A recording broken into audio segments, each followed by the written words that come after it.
Halo Jawa Update semuanya, dan selamat datang kembali di channel ini. Pernahkah Anda merasa bosan dengan pemandangan kota yang itu-itu saja? Hari ini, kita akan melakukan perjalanan epik melintasi peta dunia untuk menemukan 10 Desembera yang sangat luar biasa. Saking uniknya, mereka mungkin terasa seperti berasal dari dimensi lain. Desa-desa ini adalah bukti bahwa manusia bisa beradaptasi dan menciptakan keindahan bahkan di lokasi yang paling ekstrim sekalipun. Namun, di balik keindahan dan keanehan ini, tersimpan dilema modernitas.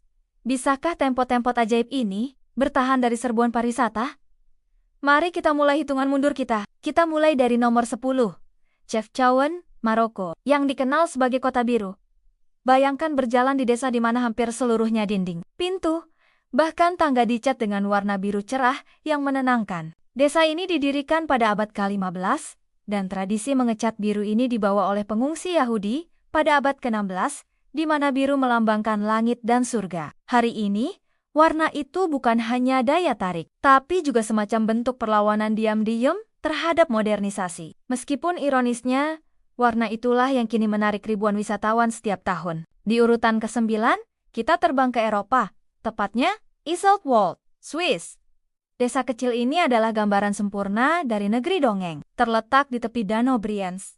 Ketenangan dan keindahannya benar-benar sulit dipercaya. Awalnya desa ini dikenal hanya oleh segelintir orang. Namun, segalanya berubah drastis setelah Iseltwald menjadi lokasi syuting drama Korea populer Crash Landing on You. Tiba-tiba, desa yang tenang ini diserbu oleh turis yang ingin berfoto di dermaga kayu ikoniknya. Warga lokal kini berjuang menyeimbangkan pendapatan baru dari pariwisata dengan hilangnya ketenangan hidup mereka. Selanjutnya, di posisi ke-8, kita menuju ke lokasi yang jauh lebih terisolasi, Mykonos di Kepulauan Faroe.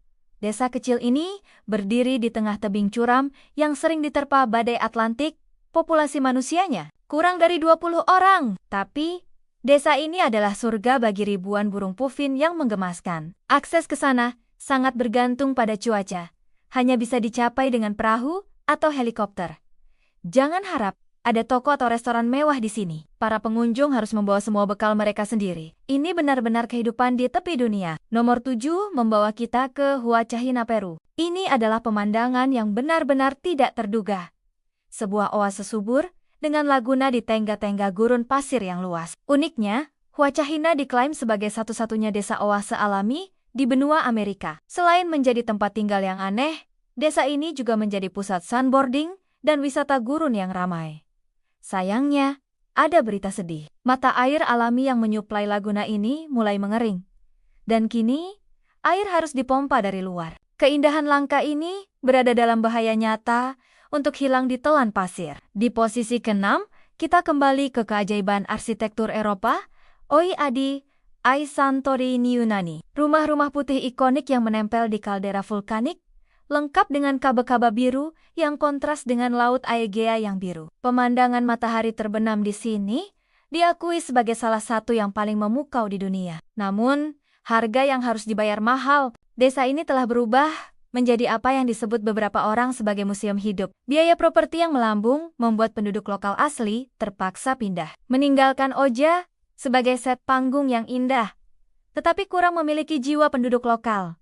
Kita masuk ke 5 besar. Di nomor 5, Edie Civitadi ai Bagno Reggio, Italia. Julukannya adalah kota yang sekarat. Desa kuno ini terletak di puncak Bukit Batu Tufa yang rapuh dan hanya terhubung ke dunia luar melalui jembatan penyeberangan panjang. Erosi alami terus mengikis fondasinya, menyebabkan bangunan di tepinya perlahan runtuh. Ada ironi pahit di sini.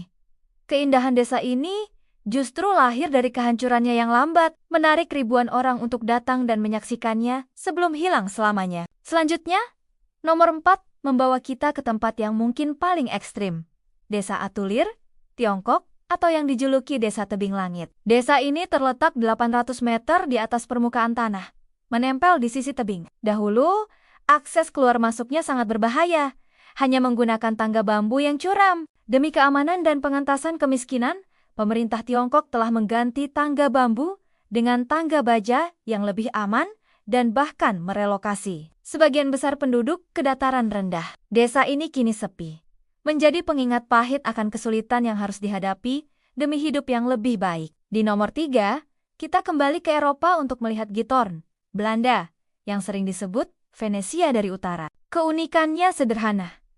Giethoorn tidak punya jalan raya aspal. Transportasi utama adalah perahu melalui kanal-kanal air yang indah, mulai dari mengantar surat, berbelanja, hingga upacara pernikahan.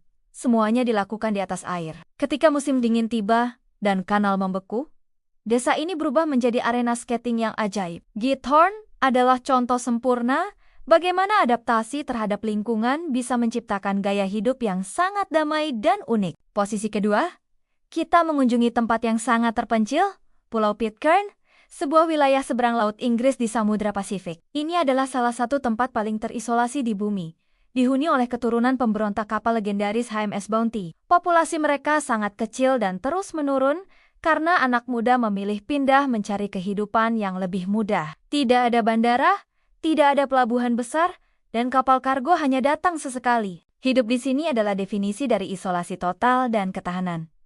Akhirnya, di urutan nomor 1, Shirakawago, Jepang. Desa ini terkenal dengan rame-rama gaya Geisho Sukuri yang memiliki atap jerami curam, menyerupai tangan yang sedang berdoa. Desain ini bukan hanya cantik, tapi juga fungsional. Dirancang untuk menahan salju tebal di musim dingin. Lotengnya dulunya digunakan untuk budidaya ulat sutra. Rakawago adalah situs warisan dunia UNESCO, sebuah pengakuan yang fantastis. Tetapi desa ini menghadapi tantangan yang sama seperti yang lain. Ia perlahan berubah dari komunitas pertanian yang hidup menjadi objek wisata yang diawetkan. Dan itulah 10 desa paling aneh dan unik di dunia. Apa yang bisa kita simpulkan? Keanehan desa-desa ini sebenarnya adalah bentuk adaptasi yang brilian dan tradisi yang indah. Tapi, ada tema berulang yang menyedihkan. Pariwisata adalah pedang bermata dua. Ia membawa pengakuan dunia dan ekonomi, tetapi ia juga mengancam keaslian dan ketenangan hidup warga lokal. Semoga kita semua bisa menjadi pelancong yang bertanggung jawab, yang datang untuk menghargai dan bukan untuk mengubah atau merusak. Desa mana yang paling membuat Anda terkesan? Beritahu kami di kolom komentar di bawah.